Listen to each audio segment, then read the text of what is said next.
Hello, you're watching the Hub Online Network. My name is Gareth. Sorry for the delay. We're about 17 minutes late. I apologize for that. But here we go.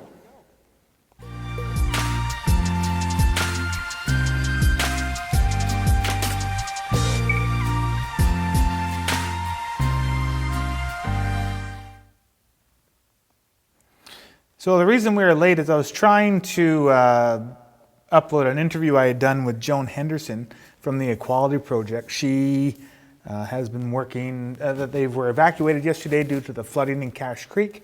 And so she had a few comments to say about that. But I couldn't get it uploaded properly. I don't know why. I'll have to sort that out for tomorrow. So anyway, stay tuned for that. And yeah, so anyway, today we got some new, let's do this again. Let's take another brief moment of silence for the victims of the mass shooting in Nova Scotia, the biggest mass shooting in Canadian history. So let's just take another 15 seconds to reflect on that.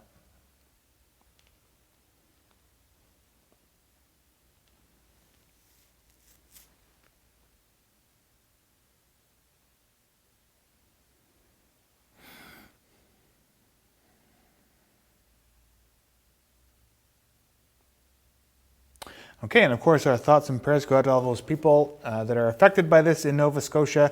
Your thoughts, or you are in our thoughts. So let's get into the numbers. So worldwide today, we're looking at 2,628,391 total confirmed cases. That is up by about 70-ish thousand people, give or take. There are 181,915 total deceased, with 1,719,157 total active cases currently around the world. Of that number, 41,022 are critical. And we also have 726,389 people that have recovered. So that is a significant number. Now, if you are sitting at home and you would like to say your piece about COVID-19 or anything else going on, please give me a call, 778-694-4662, and you can get in touch with me right now. Now, talking about numbers here, let's go into what is going on in BC. So we have a total of 71 new cases. Now that sounds like a very significant number when we've been seeing, sort of 20 to 25 new cases a day. So what that takes into account is the 28 new cases in that poultry processing plant that was found yesterday, or talked about first yesterday. So with that number taken out, we still have 43 new cases. So the poultry thing did inflate our numbers, but we would have had 43 new cases anyway. So that is a significant jump from the 20 to 25 a day that we have been having. So that brings our total to 1,791 people that have been infected. And so the breakdown is that this is 745 people in Vancouver, 747 people in Fraser Health, 110 people on the island, 153 people in Interior Health, and that number hasn't changed over the last 3 days. So Monday to now, it's been at 153, and 40 people in Northern Health. There are 3 new deaths and 3 new outbreaks in Fraser Health at long-term care facilities. Now, one thing that Bonnie Henry said today that I found interesting was the 90 people in BC that have died from this have all been in long-term care homes. But that doesn't sound right, because I know that there are some people at home. There's one gentleman in Kamloops that passed away at home. So I'm not sure why she said that. But in the poultry plant, the reason that there were so many cases is people were going in to work that were sick. So Bonnie Henry is saying, if you have the sniffles, if you even if you think it's just allergies, don't go to work. You will not be penalized by calling in sick right now. So if you are sick for any reason, do not go into work. Again, if it's anything small or big, you just don't know. It's not worth the risk. We need to contain these outbreaks as much as possible. BC has been doing a fairly good job so far, but things can change on a dime when it's a pandemic. So please, if you're sick, stay home. That covers that. So Trudeau has also now talked about a new form of funding for workers. This is the Canada Emergency Student Benefit. So we have the relief benefit, the small business benefit, the business benefit, and now the student benefit. So this will, if you are a student that is now graduated and was planning to work, and you're going to be going to school in September, I think that's the linchpin on this one, is if you're going to be going to school on September 1st, you are eligible for $1,250 a month between May and August. So that's something that you can apply for now through the Canada Revenue Agency, so the CRA. So you can go and apply for that. If you are a student and you are watching someone that is in need or you have a disability, you're eligible for $1,750. So if you're a normal student, $1,250. If you're watching someone in need or have a disability, $1,750. Now, and again, you can apply through the Canada Revenue Agency. The first payment will be going in on May 1st, so you need to apply now, so keep that in mind. Because of the shootings in Nova Scotia, this Friday is Wear Red Friday.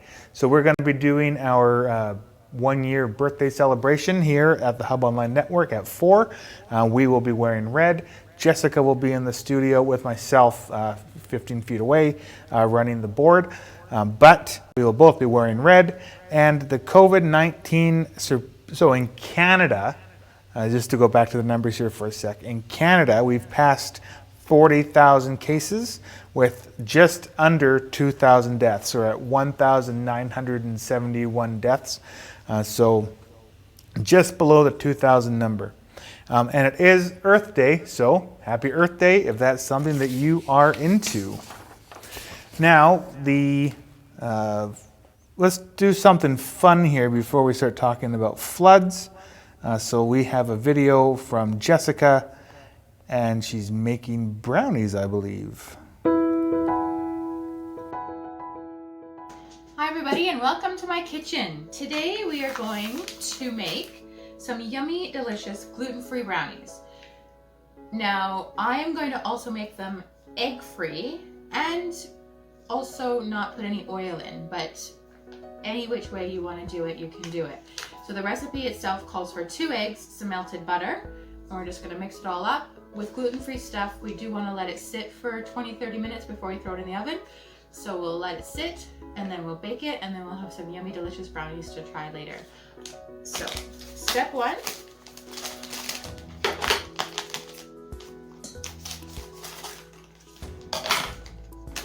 Is simply to open the mix, dump it in the bowl.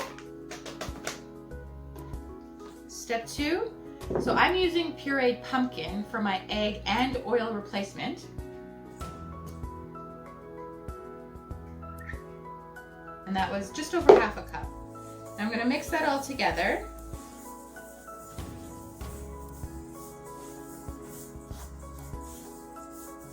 And I think I will actually have to add some oil. So I'm going to just use some light extra virgin olive oil, but I'm just going to use half of the amount it suggests. So just 1/4 of a cup, just to add that little bit of extra liquid that the recipe is going to need. So I'm mixing it all up. Now this mix is made using chickpea flour, which is a really great high protein alternative for any actual regular gluten flours. Now, doesn't that look delicious? Don't you want to just eat it right now? But raw chickpea flour is not delicious at all. So we have to resist the urge to lick the spoon. And we're just gonna let it sit for 20 minutes and then we're gonna pop it in the oven and we'll see what it looks like when it's done. Okay, so I put our brownie batter into our 9 by 9, 8 by 8 or so slightly greased pan. I put it in the oven for just about 20 minutes. And now I've let it sit and cool a little bit and it looks delicious and we're gonna try it. Alice wants to try it, so we're gonna just give it a cut. It is a little bit gooier because of the no egg. But it's still super delicious. So, you want to try it, Alice? What do you think? Is it chocolatey? It's chocolatey. It's delicious. And hidden vegetables. Win-win. What is it, vegetables? Yep. What do you think? Good?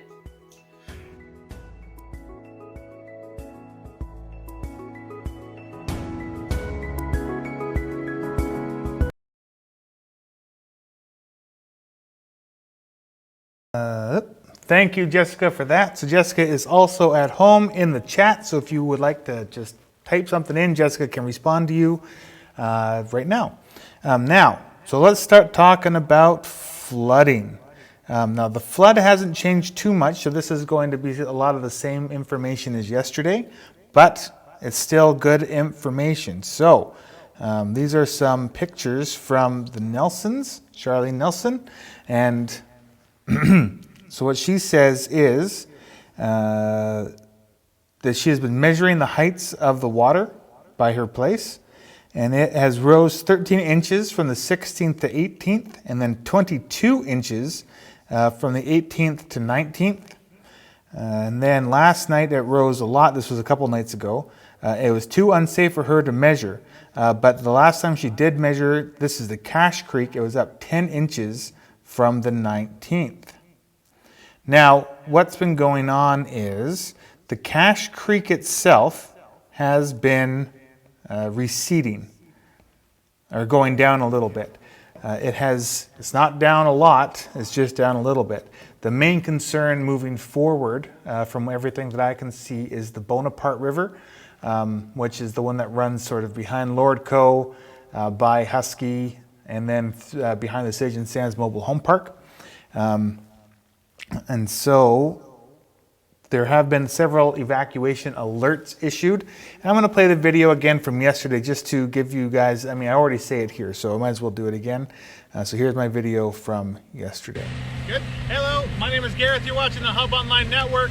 We are live right now down at the Cache Creek Fire Hall, where they're preparing for more flooding. They did flood last night, late last night, or it did breach over here.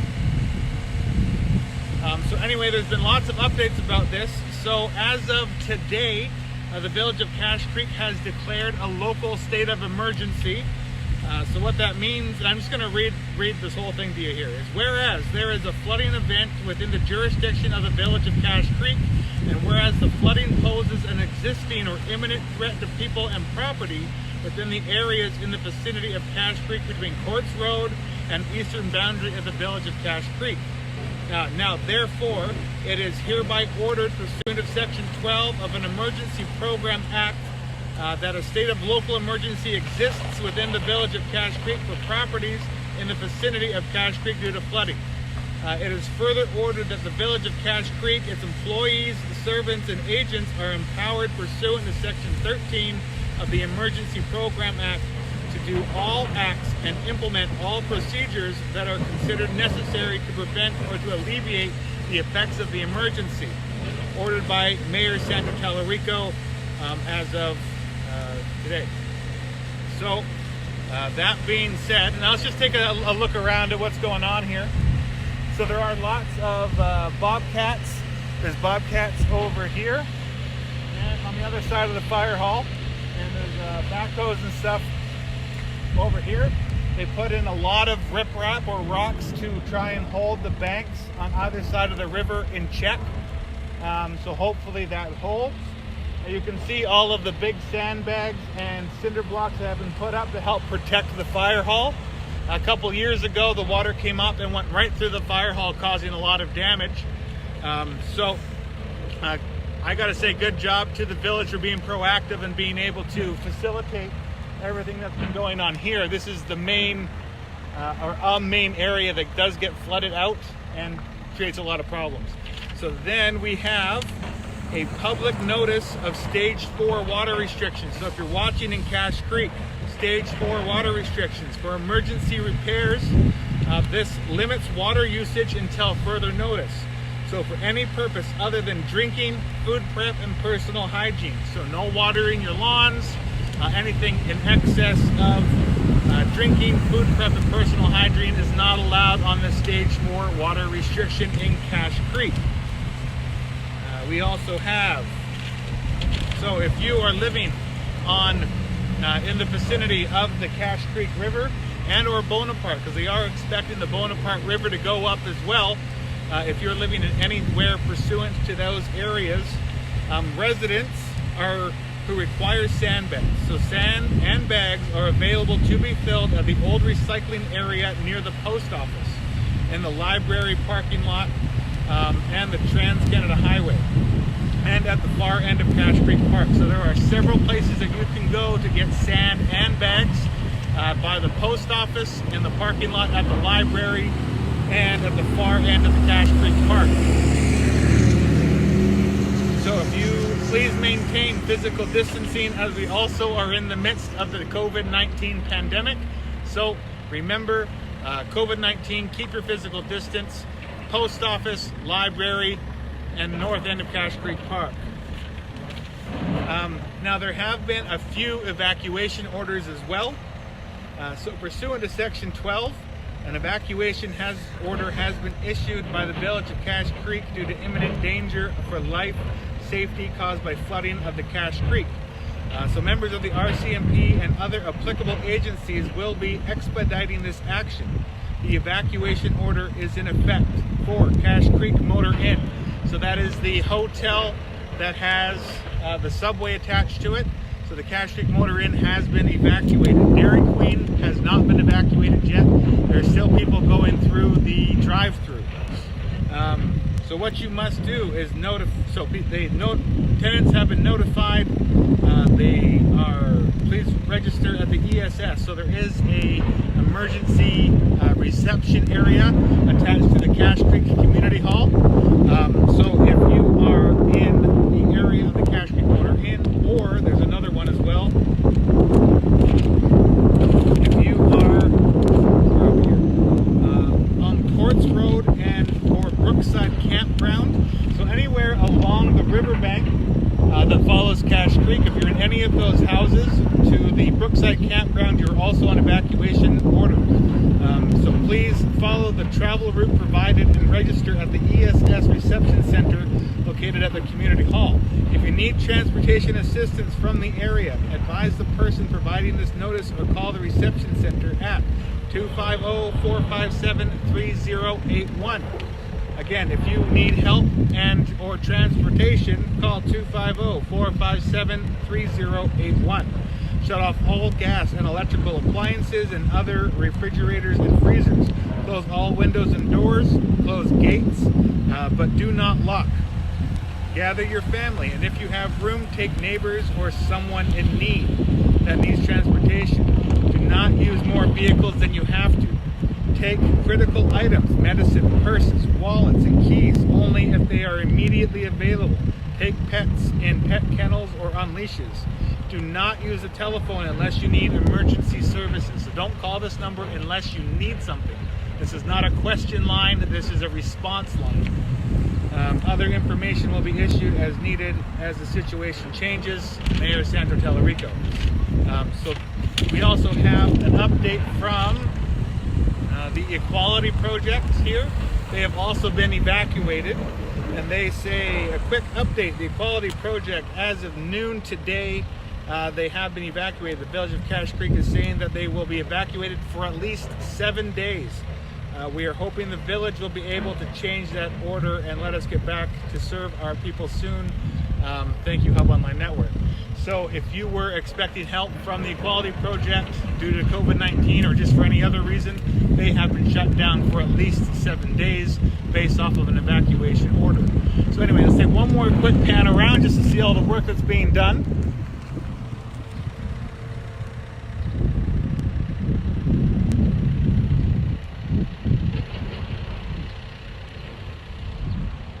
If you have any questions or concerns, you can email me at hon@ashcrofthub.com. I will be doing my normal show at 4 o'clock today, so check in there. I'll try and have more details as to what's going on. Thank you very much for watching. Stay safe, and if you're evacuated, again, stay safe. Hope everybody is doing well, and we'll talk to you guys soon. Thank you so much.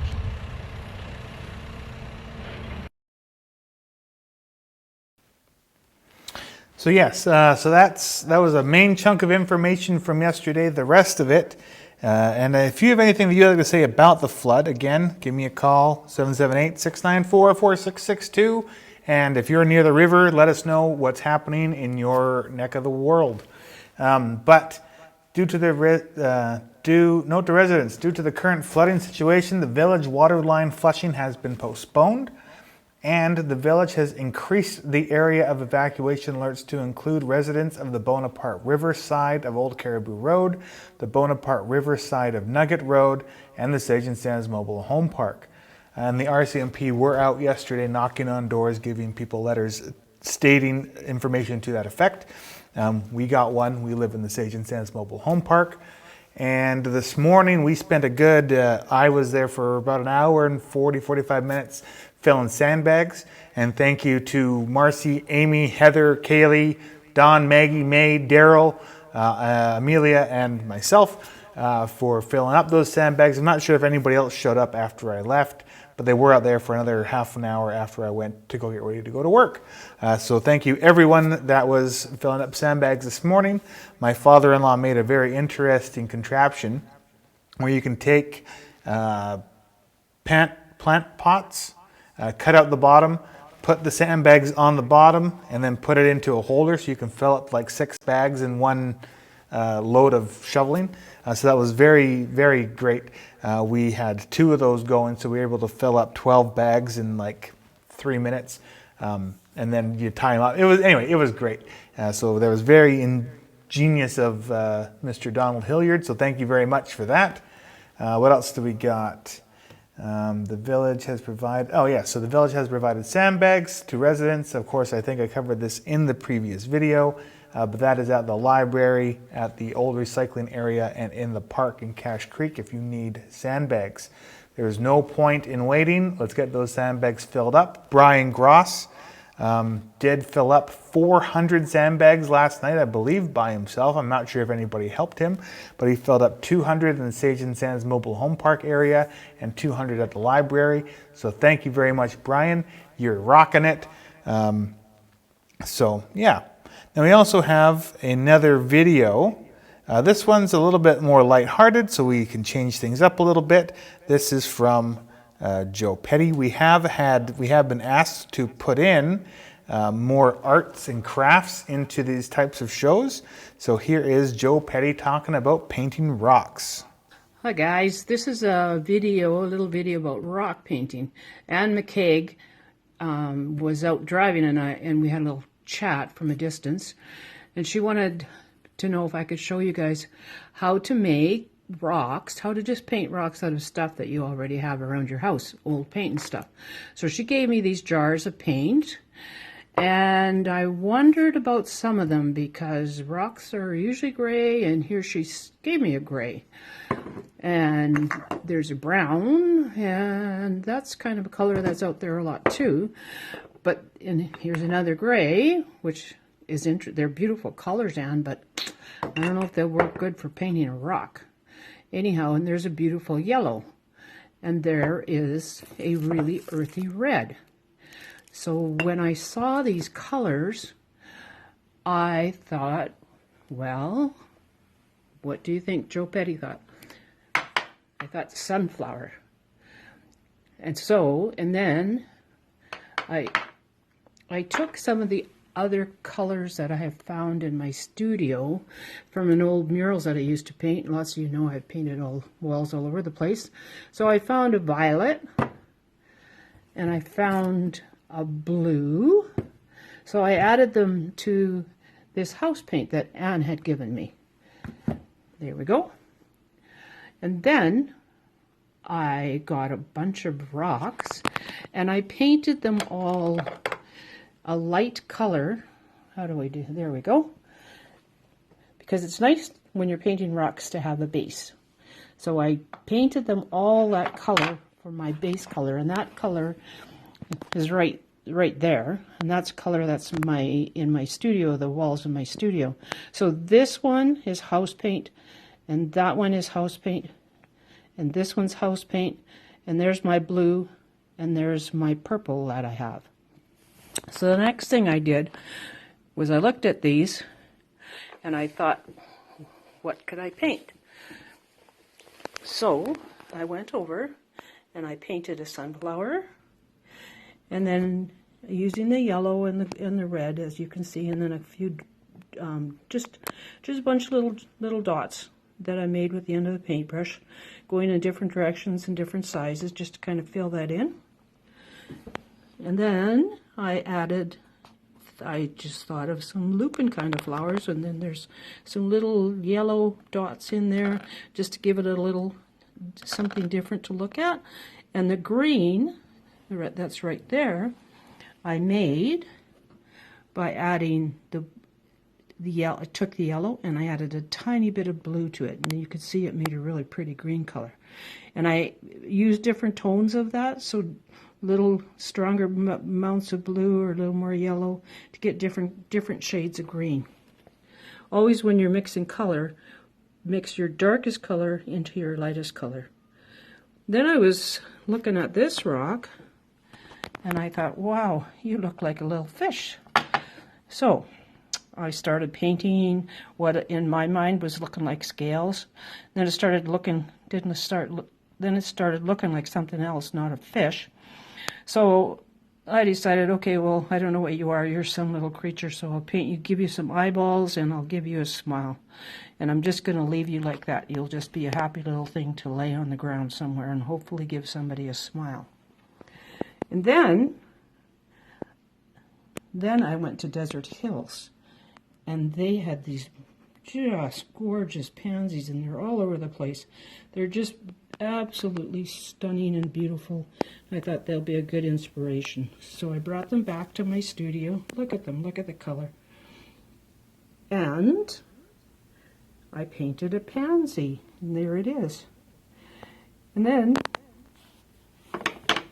here we go. I also want you guys to know that you can just paint the words. Just paint words. And a little, see along here, I just added a bunch of shapes. Then I went into it, and I'm painting them different colors. I'm going to finish it, go all around the edges, all those shapes. And then this was a lava rock, and I thought that's kind of a cool thing to have.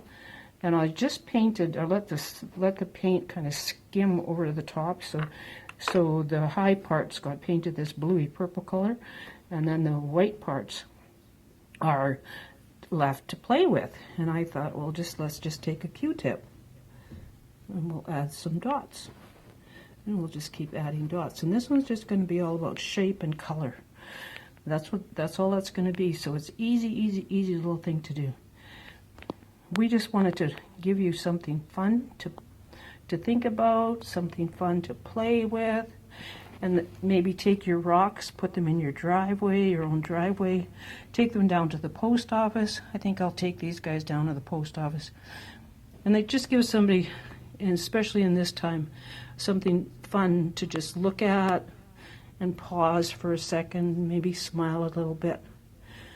And that's what this project is all about. Painting rocks and using paint that you have around the house.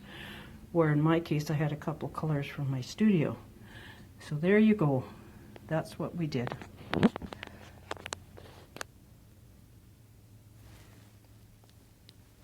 So thank you, Joe. Of course, Joe Petty is a world-renowned artist that lives right here in Ashcroft. We've been lucky enough to be able to interview her a few times throughout our tenure here at the Hub Online Network.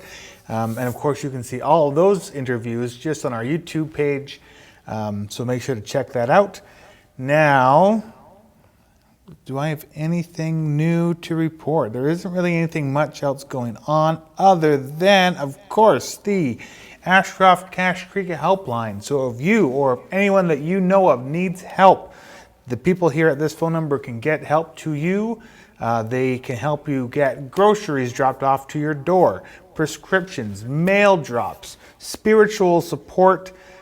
Just if you need to talk to somebody, if you are self-isolated and quarantined alone and just need somebody to talk to, please call this number. There are several volunteers just waiting, itching to help you out. So, again, 250-457-3422. Get you in touch with the Ashcroft Cache Creek helpline. Now, of course, the Equality Project, Soups On, and Elizabeth Fry are all part of this collaborative group. And while Equality Project is shut down for the next week, again, I'll have the interview with Joan Henderson tomorrow. But there's no reason not to have help if you need it. So again, call this number and we will get you guys set up with whatever you may need. Now there is, what else do I have? There is our poll, which talks about, so we've been doing this show daily for just over the last month. So we've been doing this for about 5 weeks. The daily updates from COVID-19 is dwindling in our area. Things are pretty stable right now. So if you are wanting to keep having these daily updates, you can vote for that. Or if you're wanting to go to a 2 times a week method, which would be on Mondays and Fridays, and then Tuesday, Wednesday, Thursday would be other types of content, you can vote for that as well. Personally, I see the merit in both. I just want to talk about this for a second because, so the types of material that would be made on Tuesday, Wednesday, Thursday could even be this daily live type of event, but it would be different types of materials covered on those days. If I'm not doing live things, I have time to go out and film things in the community. It's difficult to do that when I'm trying to prepare for these 45 minute to hour long shows.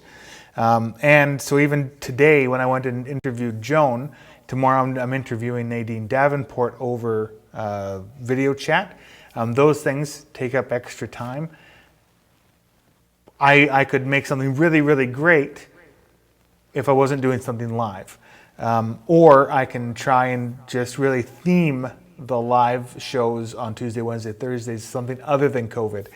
So please, if you have any suggestions, you can email us also at hon@ashcrofthub.com.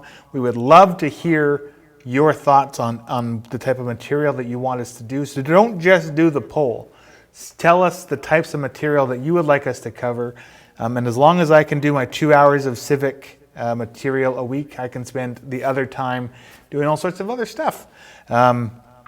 So please let us know what you want to see.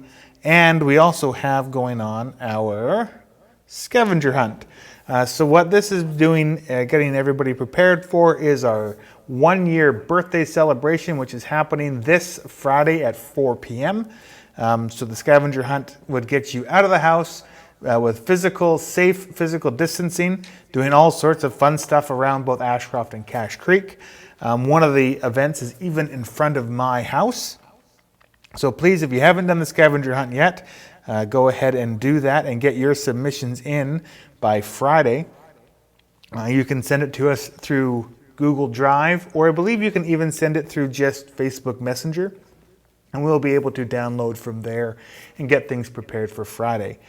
Friday morning at the latest, we're going live at 4, so I need to be able to have time to put things together in editing, and so we can have it for Friday afternoon. What else do we got? So that's pretty much it for today. It's a relatively short show. A lot of the information is similar to yesterday as it is today. And yeah, so tomorrow I'm interviewing Nadine Davenport. We're going to be talking about her as an artist, not as a councilwoman. And hopefully we can show that tomorrow afternoon. If not, we'll have it part of our Friday birthday celebration. But please like, share, and subscribe. Of course, Dana is doing the books in the morning at 10 o'clock until the end of the week. Her contract is up as of Friday, so Friday is her last day. So make sure to send in your well wishes and thank yous to Dana. And yeah, so everybody, have a good day. If you have any questions or comments, you can email us, comment on this video, and we will get back to that tomorrow. So stay safe. We'll see you guys tomorrow at 4 p.m. Have a great night. See you later.